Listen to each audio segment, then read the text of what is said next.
Hello friends, welcome back to my channel.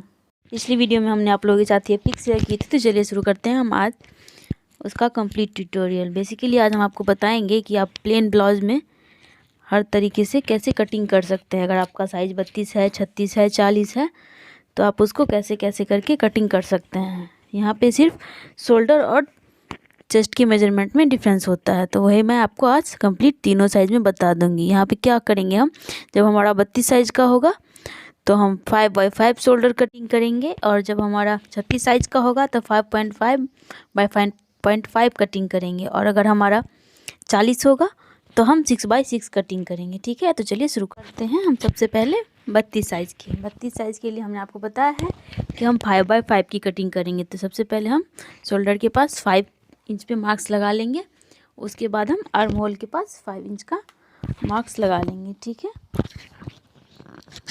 और इसको एक दूसरे से हम अच्छे से मिला देंगे। ठीक है, उसके बाद हम गले के पास भी 5 पे एक मार्किंग लगा लेंगे। उसके बाद जो भी हमारा फिटिंग होगा उसका मार्क्स लगाएंगे। क्योंकि हमारा 32 है तो यहाँ पे हम 8 इंच फिटिंग के लिए देंगे, और 2 इंच एक्स्ट्रा हम मार्जिन के लिए रखेंगे। ठीक है, देख लीजिए यहाँ पे 8 इंच पे हमने मार्क्स लगा दिया है, 2 इंच एक्स्ट्रा हमने मार्जिन के लिए रख लिया है। ठीक है, हम किसी भी चीज़ का ब्लाउज की कटिंग करेंगे तो 2 इंच एक्स्ट्रा हम मार्जिन के लिए हमेशा रखेंगे। इसके बाद हमने यहाँ पे लंबाई ली है। अब हम हमेशा 15 इंच पे ब्लाउज तैयार करके रखते हैं, इसीलिए हमने यहाँ पे 16 इंच लिया है।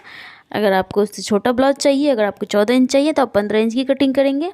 1 इंच एक्स्ट्रा हम हमेशा मार्जिन के लिए रखेंगे। ठीक है, तो यहाँ पे भी नीचे में हम पहले फिटिंग का और 2 इंच एक्स्ट्रा करके हमने मार्क्स लगा लिया है। ठीक है, अब यहाँ पे हम आर्म होल के पास इसको जो मार्क्स लगाए थे उससे ऐसे सीधे स्ट्रेट मिला देंगे। ठीक है, इसके बाद हम अब आर्म होल के पास इसकी गहराई देंगे। नॉर्मली हम क्या करते हैं, 3 इंच पे ऊपर की तरफ एक मार्क्स लगाते हैं, और इसको हम पहले हाफ इंच पे, फिर हाफ इंच और एक्स्ट्रा ऊपर की तरफ करके हम इसमें गहराई लेते हैं। ठीक है, तो ये हमारा फ्रंट बैक दोनों का एक ही साथ माप लग जाता है। ठीक है, आर्म होल का हमेशा हम याद रखेंगे कि जब हम ब्लाउज की कटिंग करेंगे तो हमारा आर्म होल का पार्ट हाफ इंच ज़्यादा गहरा होगा। ठीक है, तो यहाँ पे देख लीजिए 1 इंच पे हमने बैक के पार्ट के लिए मार्क्स लगा लिया है, और हाफ इंच पे हमने फ्रंट्स के पार्ट के लिए मार्क लगा लिया है। ठीक है, तो ये हमारा आर्म होल का कटिंग हो गया। ये सबसे इजी तरीका है आर्म होल की कटिंग लगाने का। हम किसी भी तरीके का ब्लाउज बनाएंगे तो अपने आर्म होल में इसी तरीके से मार्किंग करेंगे। उसके बाद हम यहाँ पे गले की मार्किंग कर रहे हैं। हमने यहाँ पे गले के लिए 2 इंच रखा है, और गले की लंबाई हमने 6 इंच रखा है। फ्रंट के पार्ट में 6 इंच से ज़्यादा लंबा गला नहीं होना चाहिए, नहीं तो फिर बहुत ही डीप हो जाता है और वो अच्छा नहीं लगता है। हम बैक में किसी भी तरीके का डिज़ाइन बनाए वो चलेगा, बट जब हम फ्रंट की कटिंग करते हैं तो हम 6 इंच का ही गला रखते हैं। उसके बाद हम हाफ इंच शोल्डर पे इस तरीके से शोल्डर डाउन कर लेंगे। ठीक है, अब हम यहाँ से इसके बाद हम ऊपर से 8.5 इंच पे एक टक्स लगाएंगे, और फ्रंट की तरफ से 3 इंच पे एक टक्स लगाएंगे। ठीक है, तो ये हमारा फ्रंट का एक टक्स हो गया। अब नीचे की तरफ 5x5 करके हम टक्स लगाएंगे। ठीक है, हमेशा हम 5x5 करके ही लगाएंगे। इसके बाद हम आर्म होल के पास जो हमारा कॉर्नर होता है वहाँ से 2.25 इंच पे हम एक टक्स लगाएंगे। ठीक है, ये हमारा 4 टक्स ब्लाउज है, तो तीनों टक्स का हमने यहाँ आपको बता दिया है। अब हम एक और टक्स लगाएंगे साइड की तरफ से, तो यहाँ पे हम नीचे से 4 इंच पे रखेंगे। ठीक है, और वहाँ से हम 5.25 इंच पे एक टक्स लगा लेंगे। ठीक है, ये हमारा 5.25 इंच का होना चाहिए। ठीक है, उसके बाद हम बैक के पार्ट में भी 5x5 करके एक टक्स लगा लेंगे। तो ये हमारा ब्लाउज का कंप्लीट फ्रंट और बैक पार्ट की मार्किंग कटिंग सब हो गई है। मार्किंग हो गई है, अब इस तरीके से हम कटिंग कर सकते हैं हमारा। इसके बाद बच जाता है बैक का गला, वो आप जिस हिसाब से आप रखना चाहते हैं उस हिसाब से रख सकते हैं, नहीं तो जैसे हमने फ्रंट में 6x6 रखा है उस हिसाब से भी आप बैक का गला रख सकते हैं। नहीं तो आप डीप गला करना चाहें तो डीप गला भी कर सकते हैं। इसके बाद हम देख लीजिए यहाँ पे हमने अच्छे से 32 इंच का डिटेल में पूरा बता दिया है कि कैसे हम 32 इंच के ब्लाउज की सिंपल कटिंग करते हैं। अब हम बताते हैं आपको 36 इंच की। 36 इंच की ब्लाउज की कटिंग में 5.5 बाय 5.5 की मार्किंग होती है, ठीक है। जैसा हमने पिछले ब्लाउज में सब कुछ मार्किंग किया था सेम वैसा ही रहेगा, लेकिन सबसे पहले जब हम शोल्डर कटिंग करेंगे मार्किंग करेंगे तो वहाँ पे 5.5 रहेगा और आर्म होल के पास भी 5.5 रहेगा, ठीक है। तो इसे हम जब भी ब्लाउज बनाएंगे तो हमारे ब्लाउज में झोल नहीं आएगा, हम अच्छे से ब्लाउज की फिनिशिंग कर पाते हैं, ठीक है। तो इस बात का हमें खास ख्याल रखना होता है कि जो ब्लाउज हम बना रहे हैं उसमें हम आर्म होल और शोल्डर की माप कितनी रख रहे हैं, ठीक है। तो ये हमेशा हम याद रखेंगे तो हमारा ब्लाउज बहुत अच्छे से कटिंग होगा। देख लीजिए, इसके बाद हमने अपनी फिटिंग की मार्क्स जो हमारा 9 इंच है वो रखा है और 2 इंच एक्स्ट्रा हमने यहाँ पे मार्जिन के लिए छोड़ दिया है। अब उसके बाद जो भी हमारा ब्लाउज का लंबाई होगा उससे 1 इंच ज़्यादा एक्स्ट्रा हम लंबाई ले लेंगे। हमने यहाँ पे 16 इंच लिया है क्योंकि हमें 15 इंच का चाहिए था फिनिशिंग, और नीचे की तरफ हम फिटिंग का मार्क्स कर लेंगे। 9 इंच हमारा फिटिंग है, 2 इंच एक्स्ट्रा हम मार्जिन के लिए रख लेंगे, ठीक है। देख लीजिए यहाँ पे, और उसके बाद हम एक दूसरे से इसको अच्छे से स्ट्रेट मिला देंगे, ठीक है। इसको मिलाने के बाद हम यहाँ पे आर्म होल की कटिंग करेंगे। आर्म होल की कटिंग फिर से आप यहाँ पे एक बार देख लीजिए कि हम कैसे करते हैं। जो हमने आर्म होल के पास माप लिया था 5.5 का, तो नीचे की तरफ से हम 3 इंच पे एक मार्क्स लगा लेते हैं, उसके बाद एक मार्क्स हाफ इंच पे, फिर एक मार्क्स हाफ इंच ऊपर, ठीक है। ये हमारा फ्रंट और बैक दोनों का हो जाता है। जो हमारा हाफ इंच गहरा होगा वो हमारा फ्रंट होगा, जो हाफ इंच ऊपर होगा वो हमारा बैक होगा। तो हम फ्रंट और बैक सबकी मार्किंग एक ही साथ यहाँ पे कर लिए हैं। इसके बाद हम गले की मार्किंग करेंगे। तो चूँकि हमने यहाँ पे 5.5 लिया है तो यहाँ पे हम 2.5 रखेंगे गले के पास, ठीक है। देख लीजिए, ये हमें ध्यान रखना पड़ेगा। ये जो हमने 5.5 रखा है इसी वजह से हमें गले के पास 2.5 रखना है। और यहाँ पे हम गले की लंबाई 6 इंच ही रखेंगे हमेशा फ्रंट में, ठीक है। बैक में आप जो चाहे वो दे सकते हैं, लेकिन फ्रंट में हमेशा हम 6 इंच ही रखेंगे और 2.5 करके उसको इस तरीके से कर्व देते हुए मिला लेंगे। तो ये हमारा फ्रंट के गले का शेप हो जाएगा, ठीक है। अब इसके बाद हम शोल्डर हाफ इंच डाउन करेंगे। इस तरीके से हम यहाँ पे हाफ इंच शोल्डर डाउन करके मिला लेंगे, ठीक है।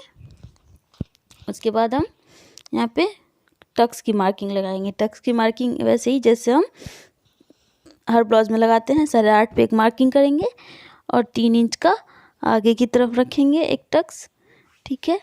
और फिर 5 का नीचे की तरफ हम लेंगे एक टक्स, 5/5 का ये टक्स हो जाएगा हमारा नीचे की तरफ। उसके बाद हम साइड से जो हमारा साइड होगा वहाँ से हम 4 इंच पे रखेंगे और 5.25 इंच पे आगे की तरफ रख के हम उसको मिला देंगे, ठीक है। यहाँ पे हमने इसको 4 इंच पे रखा है और 5.25 इंच पे हम इसको मिला के बाद हमारा एक टक्स बच गया जो हम आर्म होल के पास से लेते हैं 2.25 इंच पे, उसको 2.25 इंच पे लेके हम अच्छे से मिला देंगे, ठीक है।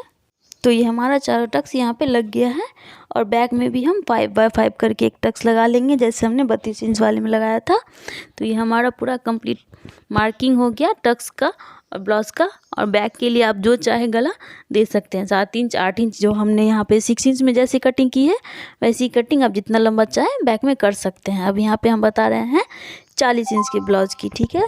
40 इंच के ब्लाउज़ के लिए हमें 6/6 का माप यहाँ पे लेना पड़ेगा। शोल्डर के पास हमने 6 इंच लिया है और आर्म होल के पास भी हम यहाँ पे 6 इंच ही लेंगे, ठीक है। और उसके बाद हम जो हमारा फिटिंग होगा उसका मार्किंग हम करेंगे। तो यहाँ हम 40 इंच का ब्लाउज बना रहे हैं तो 10 इंच का हम फिटिंग लेंगे और 2 इंच हम यहाँ पे मार्जिन के लिए एक्स्ट्रा छोड़ देंगे। तो यहाँ पे जो भी बचा हुआ कपड़ा है आप चाहे तो उसको कटिंग करके हटा सकते हैं, नहीं तो आप इसको ऐसे भी रख सकते हैं। इसके बाद हम की तरफ भी मार्किंग लगा लेंगे। 10 इंच पे हम यहाँ पे फिटिंग की मार्किंग लगाएंगे, 2 इंच हम एक्स्ट्रा यहाँ पे छोड़ देंगे। हम ब्लाउज बना रहे हैं 15 इंच पे, तो टोटल इसकी लंबाई 16 इंच है, तो इसलिए हमने छोड़ दिया है। इसके बाद हम यहाँ पे आर्म होल की मार्किंग करते हैं। तो आर्म होल की मार्किंग के लिए जो भी हमारा आर्म होल के पास हमने 6 इंच का लिया है तो ऊपर की तरफ हम 3 इंच पे एक मार्क्स लगा लेंगे। उसके बाद हम ½ इंच पे एक मार्क्स लगाएंगे और ½ इंच ऊपर की तरफ एक मार्क्स और लगाएंगे जो हमारा हाफ इंच गहरा होगा वो हमारा फ्रंट का होगा, और जो हमारा हाफ इंच ऊपर की तरफ होगा वो हमारा बैक का होगा। तो दोनों का मार्क्स हम इस तरीके से लगा लेंगे। आप इसे फ्रेंच कर्व की सहायता से मिलाइएगा तो बहुत ही अच्छे से मिलेगा। नहीं तो आप अगर रेगुलर बेस पे सिलाई कर रहे हैं तो आप अपने हाथ से भी इस तरीके से मिला के लगा सकते हैं। बहुत ही अच्छा आर्म होल का शेप आता है उससे। ठीक है, इसके बाद हम अब गले की कटिंग करेंगे। तो चूँकि यहाँ पे हमने शोल्डर के पास 6 इंच लिया है तो गले के लिए हम 6 का हाफ 3 इंच पे हम मार्किंग करेंगे। ठीक है, उसके बाद हम नीचे की तरफ 6 इंच पे एक मार्क कर लेंगे और 3 इंच पे आगे की तरफ। ठीक है, तो ये हमारा गले का बॉक्स बन गया। उसको हम कर्व करके इस तरीके से मिला लेंगे। ठीक है, आप चाहे तो इसे फ्रंट कर्व से भी मिला सकते हैं। तो ये हमारा फ्रंट का गले का हो गया। आप चाहे तो बैक में भी इसी तरीके का गला बना सकते हैं, नहीं तो आप जितना बड़ा करना चाहें कर सकते हैं। और हाफ इंच हम शोल्डर भी डाउन कर लेंगे। उसके बाद हम यहाँ पे टक्स के लिए मार्किंग करेंगे। तो ये हम यहाँ पे ऊपर की तरफ से 8.5 इंच पे एक मार्क्स लगाएंगे। ठीक है, और आगे की तरफ हम 3 इंच पे एक मार्क्स लगाएंगे। तो ये हमारा फ्रंट का टक्स हो जाएगा। इसके बाद हम नीचे की तरफ 5x5 पे एक टक्स लगा लेंगे। ठीक है, देख लीजिए यहाँ पे हमने 5x5 का एक नीचे की तरफ भी टक्स लगा लिया है। उसके बाद हम तीसरा टक्स लगाएंगे साइड से। तो वो हम 4x5 इंटू 5 करके हम लगाएंगे। देख लीजिए यहाँ पे साइड से हम 4 पे एक मार्किंग करेंगे और ऊपर की तरफ हम 5.25 इंच पे एक मार्किंग कर लेंगे। ठीक है, और उसके बाद हम आर्म होल के पास 2.25 इंच पे एक मार्किंग करेंगे। ठीक है, तो जैसे हम 32 इंच पे लगाए थे, जैसे हम 36 इंच पे लगाए थे, जैसे हम 40 इंच पे लगाए थे, सब टक्स हमारा सेम ही है। ठीक है, बट इसका आर्म होल, शोल्डर, गले की कटिंग सब डिफरेंट होती है। और बैक में भी हम इसका 5x5 करके एक टक्स लगा लेंगे। ठीक है, और गले की कटिंग हम जो भी 8, 7, 9 करना चाहते हैं वो कर लेंगे, जैसे हम फ्रंट पे 6 का करते हैं। ठीक है, तो यहाँ पे हमने आपको कंप्लीट 32, 36 और 40 का मेजरमेंट आपको बता दिया है किस तरीके से करना है। अगर आप 34 और 38 में बनाना चाहते हैं, जैसे हमने 32 का बनाया है उसी तरीके से आप 34 का बना सकते हैं, और जिस तरीके से हमने 36 का बनाया है उसी तरीके से आप 38 का बना सकते हैं। वीडियो के थ्रू हमने आपको सिंपल ब्लाउज की कंप्लीट हर साइज़ में कटिंग बताई है। अगर हम 40 का ब्लाउज बनाएंगे तो 6x6 मेजरमेंट होगा, और 36 का ब्लाउज बनाएंगे तो 5.5x5.5 होगा। जो हमारा 36 होगा उसी में हम 38 भी बना सकते हैं, और 32 में हम 5x5 करेंगे, और 32 का जो मेजरमेंट होगा उसी से हम 34 का भी बना सकते हैं। तो ये हमारा कंप्लीट ट्यूटोरियल है आज का सिंपल ब्लाउज का। आई होप आपको ये वीडियो पसंद आई हो और आपके लिए यूजफुल हो। मिलते हैं हम आपसे इसी तरह के डिज़ाइन के साथ नेक्स्ट वीडियो में। तब तक के लिए आप हमारे चैनल को सब्सक्राइब जरूर कर लीजिए और ऊपर बेल आइकन भी जरूर दबा लीजिए, जिससे जब भी हम कोई नया वीडियो बनाए तो नोटिफिकेशन आपको सबसे पहले मिले। और अगर आपको हमारी वीडियो पसंद आती है तो लाइक भी करिए, शेयर भी करिए अपने फ्रेंड एंड फैमिली के साथ, और कमेंट बॉक्स में ज़रूर बताइए कि ये वीडियो आपको कैसा लगा।